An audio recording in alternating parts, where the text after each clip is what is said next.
दिव्यांगांसाठी मोठी दिलासा देणारी बातमी।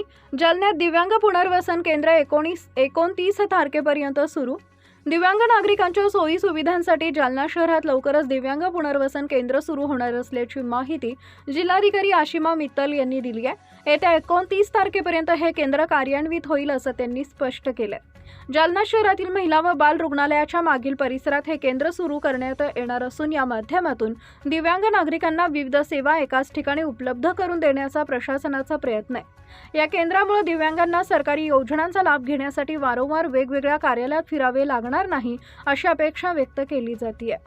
जिल्हाधिकारी मित्तल यांनी पत्रकार परिषदेत सांगितले की या पुनर्वसन केंद्रात दिव्यांगांसाठी आवश्यक असलेली कागदपत्र, युनिक आयडी कार्ड, संबंधित सेवा तसेच कृत्रिम अवयव, व्हीलचेअर, श्रवण यंत्र यांसारखी आवश्यक साधनं उपलब्ध करून दिली जाणार आहेत। दिव्यांगांच्या विविध समस्यांचं मार्गदर्शन व निवारणही याच केंद्रातून करण्यात येणार आहे। दिव्यांग बांधवांना स्वावलंबी बनवण्याच्या दृष्टीने हे केंद्र महत्त्वपूर्ण ठरणार असून शासनाच्या विविध योजनांची प्रभावी अंमलबजावणी करण्यासही मदत होणार आहे। या उपक्रमामुळे जालना जिल्ह्यातील दिव्यांगांना मोठा दिलासा मिळणार असल्याचंही त्यांनी नमूद केले।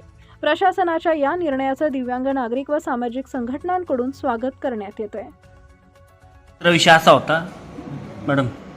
विषय असा होता की जे गांधी चमनीतील श्री रुग्णालयाच्या मागच्या साईडला दिव्यांग पुनर्वसन केंद्र तयार झाले, संघाच्या मार्फत तयार झालं, त्याचं उद्घाटन आहे काय नेमके काय उद्देश आहे त्याच्यामध्ये? त्याच्या पण गिरिआरसी जे केंद्र आहे ना त्याच्या उद्घाटनासाठी मी त्यांना 29 तारीख दिलेली आहे। 29 तारीखपर्यंत जर चांगला एक उभा राहिला तिथे पूर्ण जे गरज आहे, जी गोष्टीची गरज आहे, संसाधन आहे, तर ते आम्ही कार्यक्रमामध्ये समाविष्ट करू। त्याच्या माध्यमातून दिव्यांगांना काय काय फायदा होणार समजा ते?